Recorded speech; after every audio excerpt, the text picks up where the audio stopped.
আসসালামু আলাইকুম। আমি কানাডার ভ্যানকুভার থেকে বলছি। আপনাদের সবার জন্য আজকে একটা গুরুত্বপূর্ণ ডিসকাশন নিয়ে এসেছি। এটা বলতে পারেন আমার খুবই শুরুর দিকের ব্লগ। তো আমি টাইম টু টাইম ইনশাল্লাহ আপনাদের সামনে আসবো। আপনারা যদি উপকৃত হন ইনফরমেশন শেয়ারিংয়ের মাধ্যমে, তাহলে এটাই হচ্ছে আমার কামনা। আমার ফলোয়ার বা সাবস্ক্রাইবার বাড়ানো বা লার্জ ফলোয়ার বেস বাড়ানোর কোনো রিয়েল ইন্টেনশন নেই। ইন্টেনশন হচ্ছে উপকার করা মানুষের। Thank you. সো শুরু করা যাক। আজকে আমরা আলাপ আলোচনা করব আমাদের দেশের সার্বিক অবস্থা, পৃথিবীর সার্বিক অবস্থা এবং এই সময়ে আমাদের কোন জায়গায় থাকা উচিত, কোথায় থাকলে আমাদের ভালো হবে, কি কি স্ট্র্যাটেজি নিলে আমাদের গন্তব্যে আমাদের যাওয়া অনেক সহজ হবে। তো শুরু করা যাক বাংলাদেশ নিয়ে। তো আমাদের দেশে গভর্নমেন্ট চেঞ্জ হয়েছে। আমি কোনো পলিটিক্যাল পার্সন না, আমার এই ব্যাপারে কোনো পার্সোনাল ভিউ নেই। বাট আমি মনে করি এখন যেভাবে আমাদের দেশটা যেদিকে যাচ্ছে এবং মনে করি যেভাবে জিওপলিটিক্যাল টেনশনগুলো গ্রো করতেছে রিলেটেড টু আমাদের কান্ট্রি,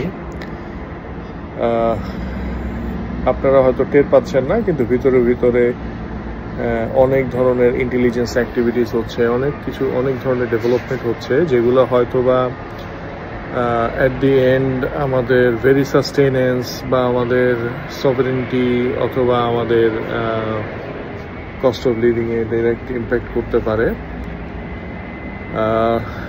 তো সেই ক্ষেত্রে আমি দেশ নিয়ে খুব বেশি নিরাশাবাদী না, তবে আমার কাছে সবসময় মনে হয়েছে অনেকেই হয়তো একটা অল্টারনেটিভ রেসিডেন্স অপশন ভাবছেন। তো সেই ক্ষেত্রে কোথায় গেলে, কোন ওয়েতে গেলে ভালো হবে সেটা নিয়ে অনেকে চিন্তা করছেন। তো ওই টার্গেট অডিয়েন্সকে নিয়ে আজকে আমার ভিডিও। তো আজকে আমি যেটা বলতে যাচ্ছি যে আপনি হয়তো চিন্তা করছেন দেশ ছাড়বেন কিনা বা গেলে বাইরে গেলে কোন দেশে যাবেন। তো আমি বলবো যারা দেশে ভালো স্টেবল পজিশনে আছেন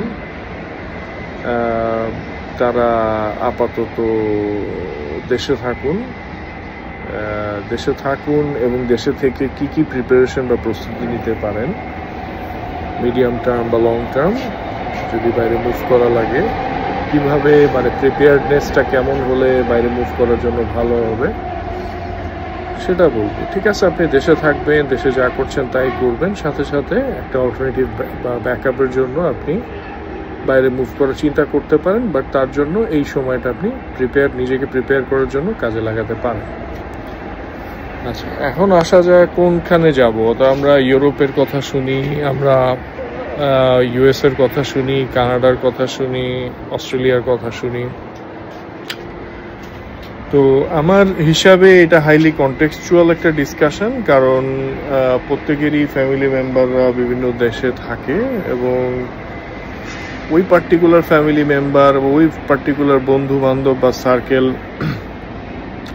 তার একজন মানুষের কতখানি ক্লোজ, সেটার উপরে অনেক সময় অনেক ইমিগ্রেশনের ডিসিশন ডিপেন্ড করতে পারে।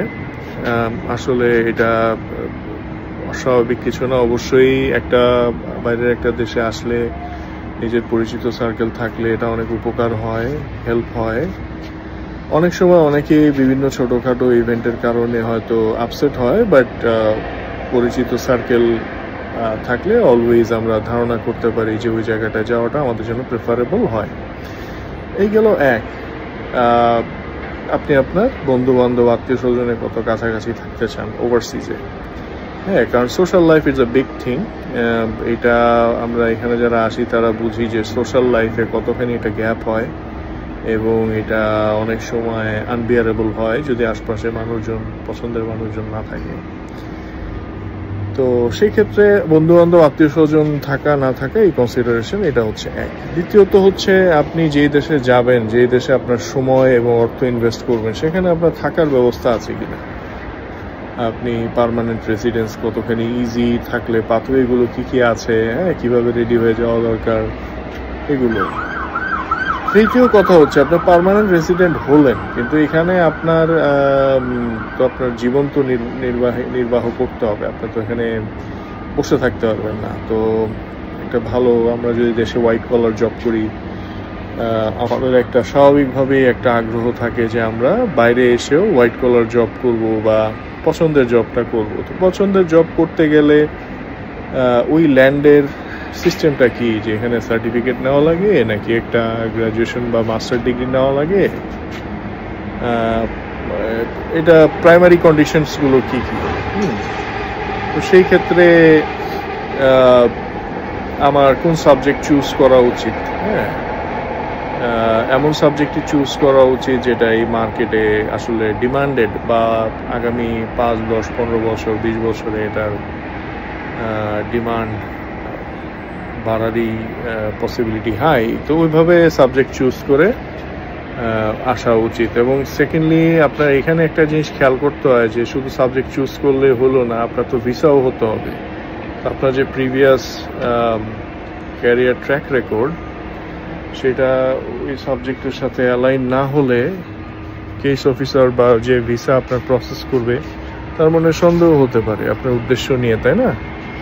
তো এটাও একটা বিগ ফ্যাক্টর হয়ে যায়। তো এটা মোটামুটি এটা একটা ইন্টেলিজেন্ট ডিসিশন, এটা বেশ বিচার বিবেচনা করেই আমার মনে হয় সিদ্ধান্ত নেওয়া উচিত। অবশ্যই যেন আপনি যে সাবজেক্টটা নেবেন সেটা এই মার্কেটে ডিমান্ডফুল হতে হবে, অ্যাট দ্য সেম টাইম আপনার ক্যারিয়ার ট্র্যাকের সাথে কিছুটা হলেও রিলেটেড থাকতে হবে। পরবর্তীতে আসা যাক কস্ট অফ লিভিং।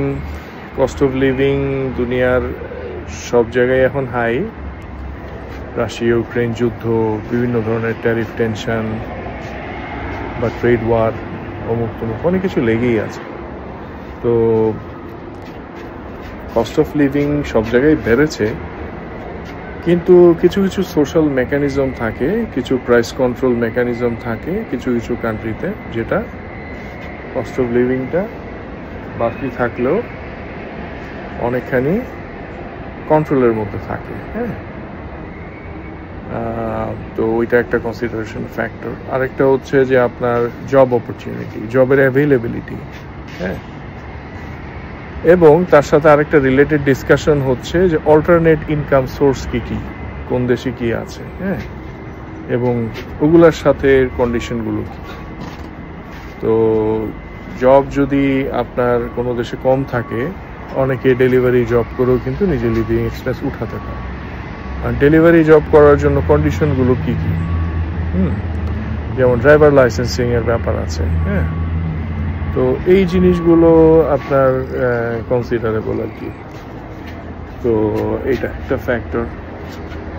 তারপরে আসবেন আপনি যদি পড়াশোনা করতে আসেন, পড়াশোনার মান বা সার্টিফিকেটের ভ্যালু কোথায়, কোন ইউনিভার্সিটিতে কেমন, কস্ট অফ এডুকেশন কি, এবং how to get around that cost of education, এটা কিভাবে এখান থেকে কিছুটা কন্ট্রিবিউট করা যায় এখানে কাজ করে, আদৌ এটা সম্ভব কিনা। তো মান এবং কস্ট অফ এডুকেশন এবং এই টাকার যোগান কিভাবে হবে, এই জিনিসগুলো ভাবা অত্যন্ত জরুরি। আমি আমার পরের ভিডিওতে প্রত্যেকটা বিষয় নিয়ে আরো ডিটেল আলোচনা করব। আজকে এই পর্যন্তই। Thank you.